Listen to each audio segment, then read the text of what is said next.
It's still not making sense to me, but okay. Is that all you wanted to let me know before I move over to him? Yes. Okay. Mr. Williams, make this make sense.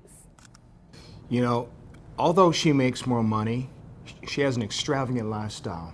The hair, the nails, the massage. You know, she didn't tell you about the personal chef or the maid that she has come clean the house every week. So now it's making sense, okay. And let alone the drinking problem that you have. Drinking The problem. weekly stops to the liquor store to have a curbside pickup. Come on now.